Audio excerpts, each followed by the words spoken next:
I've been working on a build all league in D2 Resurrected. This one's generally designed to farm cows, to farm terrorized zones. If they're not lightning immune, they go down like nothing. Like, they just melt. It's beautiful. Uses Charge Strike for the left click for single target, and then Lightning Fury for our mob clear. Takes down lightning immune fine without the use of a Sunder Charm. We don't need Crack of the Heavens, which uses like a Griffin's Eye Helm. We don't do that. We do a very different setup. If you're farming cows, it's very good. And this is obviously single player, but in big groups, you're fine too. You can take down the Cow King, no problem, even though he's lightning immune. And that's because I stacked a lot of poison damage. So I do poison and lightning. My Merc does physical, and it works pretty well for most things. There's one exception, which I'll get into. But even a big old mob here that you run into of lightning immunes, they go down a whole lot slower, no doubt. But because of the poison we're inflicting, tiny bit of cold, but not really much. Tiny bit of fire, I think. Tiny bit of physical. It's really, really not much. We do like 99.9% physical from our Merc, 99.9% lightning, and poison. Now what if you run into a boss? We don't have any crushing blow, but you'll see it still goes down fine. It goes down fine with anybody who's not lightning immune. We're good. Now, you'll see here, there's one problem, and that is the lightning poison dual immunes. If I had to redo this build again, I think I would change my poison emphasis and go like cold or fire. Probably fire, because there aren't a lot of fire lightning immune. That's just not common. Here's the real problem. Check this out. I just wanted to show this. This is sped up, but like these black souls are lightning and poison immune. It's one big downfall to this build. Because I'm doing only that, if my Merc dies, who's doing all the physical, it just doesn't deal any damage. It deals like a tiny bit of physical, a tiny bit of fire from Hellfire Torch, which is abysmal. These guys heal. It was impossible. I was drinking potions at this point.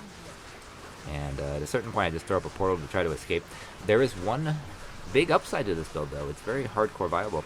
It doesn't die. Like, as you can see, I'm out of potions. My Merc is not recharging my mana. I'm losing health now because I had no way to leech. And so I had to log out. That was my only choice. But let's talk the setup. Like I say, I would replace a lot of the poison, but generally we use a Matriarchal Javelin Titan's Revenge, which is an upgraded version. It gives huge amounts of buffs to skills, as you can see. And then we have Max Life Leech. Life Leech everywhere. Life Leech on our ring, too. A little bit of Mana Leech.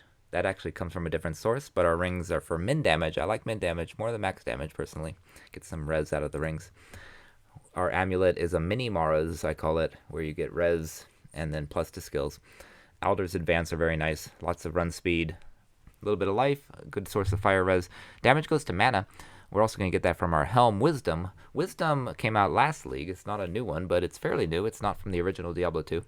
And it's cool because you get this piercing attack, which synergizes with Pierce itself to get a 100% chance to pierce from our Lightning Fury. And then lots of energy, lots of mana regen, mana on hit, mana on kill. It's the only source of mana on kill that we have. I had a really good one here. Even though it was a bad base, it was a great roll. And then cannot be frozen without the use of a Raven Frost. Our gloves are, of course, +2, 20 IAS. And I put some poison on here. I don't need it in hindsight, but I needed it at the time. And then our Storm Shield for very high block chance, socketed from Larzuk with extra lightning resist. When we go on, lots of my charms, like I say, were poison based. I would change that to cold or fire. I would experiment with that. I got this really great one, very expensive one, 251 poison over 10 seconds, small charm. Annihilus and Hellfire Torch, of course, mandatory for all builds. And I had to suck a lot of dicks to get a bear in order to get these Chains of Honor, but they give huge elemental res, and then they give this fizz reduction by 8, which synergizes with our shield, which gives 35% fizz reduction. That's why we're so thick. That's why we're so tanky. That's why we're hardcore viable. Even more life leech, and then even more plus to skills. More damage to demons and undead. Didn't help us, of course, with the double immunes, in which case a Sunder Charm might be worthwhile. Griffin's Eye is horribly expensive, might be worthwhile, though. You could use also a Thunder Stroke instead of a Titan's, but then you have to constantly repair it. And it costs a lot of money, but you run out of javelins. Now, our belt is a Thunder Gods for lots of lightning resist, which is another reason we don't die to lightning really at all, and then gives us lightning absorb. And then we have Duriel's Shell, which is ethereal and upgraded. It's not socketed. It could be, and that's given to our Merc. Our Merc also uses a Tal Rasha's. You could use a Vampire's Gaze. You could use Andariel's Visage, I believe it's called. But nice and cheap as Tal Rasha's. We just use a second Larza quest and we socket it with increased attack speed. Now, I used Treachery for a long time, but I ended up going back to the Duriel shell for more thickness on most things like cows. And lastly, an Insight, of course, a Thresher base. It doesn't have to be ethereal, but it gives us lots of damage output. This is all on our Merc. And then here's what our skill tree looks like. And you see we have capped res without fade, which is very nice.